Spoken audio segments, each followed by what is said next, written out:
Hi lads and lasses, Modest Pelican here with the most spicy episode of Hitman yet, where we take on the Colombian Cartel. If you enjoyed this video, please write to the owners of the NBA team, the New Orleans Pelicans, and ask them to change their names to the New Orleans Modest Pelicans, as this really helps spread the good word of my channel. So before I get into the video, I just want to say thank you all so much for helping me reach 100,000 subscribers. I never thought my channel would get to this size when I started making videos, but thanks to your support, here I am with the most legendary community I could have ever imagined. Seriously, thank you dudes.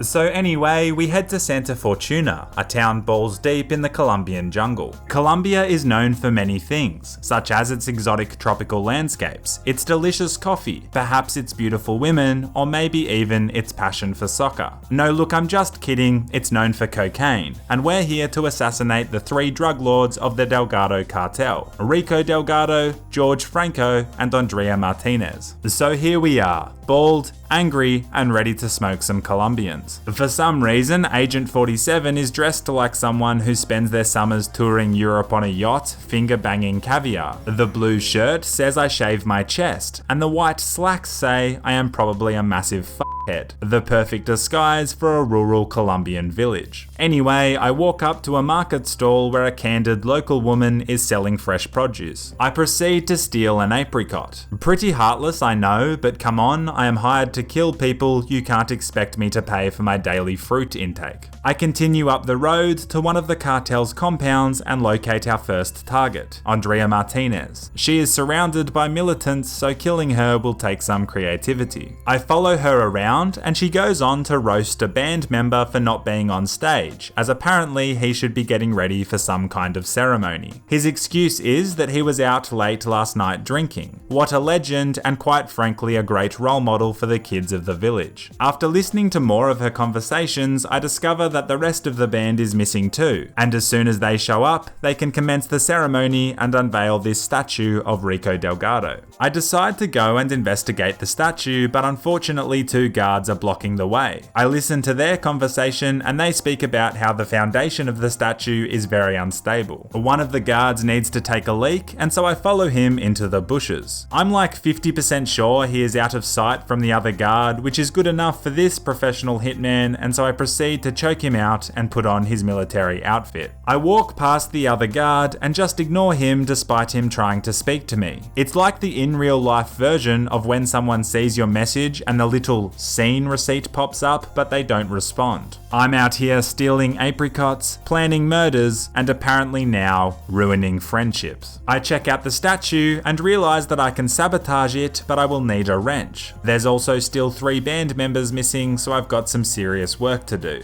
After looking around for a bit, I find a local mechanic who is repairing tuk-tuks. Surely he has a wrench I can steal. As I approach, I realize he is having a pretty heated argument with his wife. I steal the wrench but decide not to leave yet because I actually like to think of myself as a bit of a marriage counselor, and there is actually quite a simple solution to this lover's quarrel. See, you can't fight with your wife if she's drowning in the river. But then I thought, wow, this raging Colombian dude might go on to fight with his future wives, and we can't have that. So I use my newly required wrench to beat the shit out of him and then dump him in the river with his wife. It's funny how love works, isn't it? One minute you're arguing with your spouse over some trivial matter, and the next minute you're lying face down dead in a river together. Love Dr. Papapelli's work here is done. I sneak back up to the statue and loosen the bolt so that it is ready to be pushed. Basically, I am hoping I can find the missing band members and start this ceremony, and then hopefully one of my targets goes onto the stage and I'll push the statue on them. While I am looking for the other band members, I overhear a conversation at the local bar. This hipster dude in the yellow hat is a celebrity tattoo artist that Rico Delgado has paid big money to fly in. The tattoo artist is saying that he is too scared to see Rico because he did not realize that he was a drug lord. A multi-millionaire called Rico Delgado flies you to his mansion deep in the Colombian jungle, and you don't consider that he might sell cocaine for a living? Nancy Drew, eat your heart out, mate. conversate. On an unrelated note, I quite like the look of this barman. You can tell he's a real straight shooter because of the gang-related tattoo on his bald, shiny head. Anyway, this is good intel to know about the celebrity needing to meet Rico, but it's time to concentrate on finding the other band members. It actually takes me a significantly long time to find them all, but you guys can enjoy the edited faster version. One of them is passed out in an alley, and so I wake him up.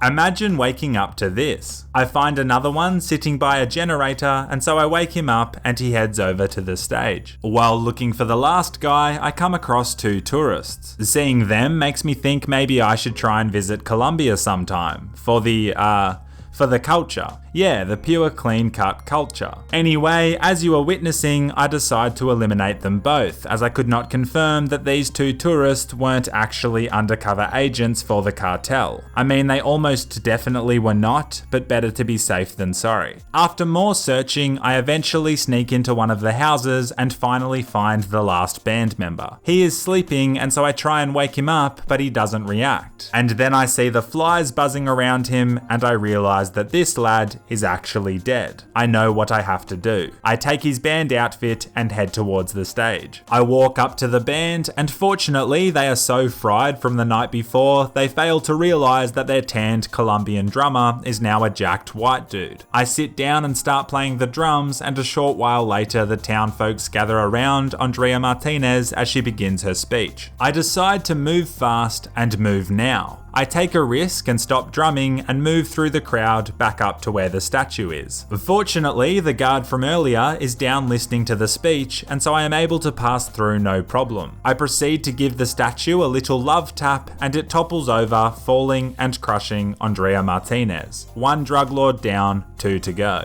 This assassination was actually a lot cooler than the first time I tried this mission, where I just walked into her compound and shot her in the face. But then again, I had to shoot like 45 guards as well, and the whole thing just escalated way too much. Anyway, I quickly flee the area as the guards are on the lookout for anyone suspicious, aka a drummer mysteriously running away mid-performance, and so I put back on my military disguise and head back down to the bar. My plan is to try and steal the tattoo artist's clothes and see if I can pretend to be him. I drink at the bar for a while, but decide things aren't moving fast enough, and so I go out the back and turn the fuse box off and wait for the friendly bartender to come out and then proceed to choke him out. I put on the bartender's clothes and then throw various objects around to lure the celebrity out the back and then choke him out as well. Dressed in this new outfit, I get ready to visit the Delgado mansion to pretend to give Rico his tattoo. All is going well, except for the fact that I look like a 50-year-old man who's having a post-divorce midlife crisis and calls people chief, despite spending his Saturday nights trying to pick up girls at nightclubs he's too old to be at, and inevitably gives up and just pays an escort for a hand job and then cries in his car afterwards. Anyway, I proceed to the mansion. I knock on the door and a little flap opens and a Colombian gangbanger says I'll need to be frisked. I quickly drop all of my guns and gadgets in a nearby bush and enter the grounds. As I am getting frisked, I realize that Rico isn't messing around. There's quite literally a narco army guarding his property. With this many eyes on me and without any weapons, I'm just going to have to go with the flow and pretend to be this celebrity. His wife greets me at the door, admitting that I don't look like I do on TV, but she's still very happy to see me. Apparently her friends call her Sophia, but her real name is Oompa Loompa McThoughtface. I follow her up the stairs, and all I can think is this would make a really great thumbnail for my video. For some reason, people are just really drawn to clicking thumbnails that have thick, juicy, firm, architecturally designed staircases on them. We head out onto the balcony because she wants to take a selfie with me. You've got to give the developers credit. She looks exactly like someone who's replaced sleep with thin white lines and has had way too much plastic surgery. That's a yikes from me. She leads me to Rico's office and he is incredibly skeptical about my altered appearance, but his wife talks him around and he decides to let me fix up one of his tattoos. She keeps trying to make a TikTok video of him, him and he gets annoyed and dismisses her from the room. I buy myself a little bit of time and eventually his personal guard leaves the room for a moment. Alone with Rico and the tattoo gun, it's a simple matter of driving it through the temporal bone in his skull to complete the second assassination. I quickly hide the body in the officer's bathroom. I've got to try to ensure this stays quiet due to the narco army residing in and around the mansion.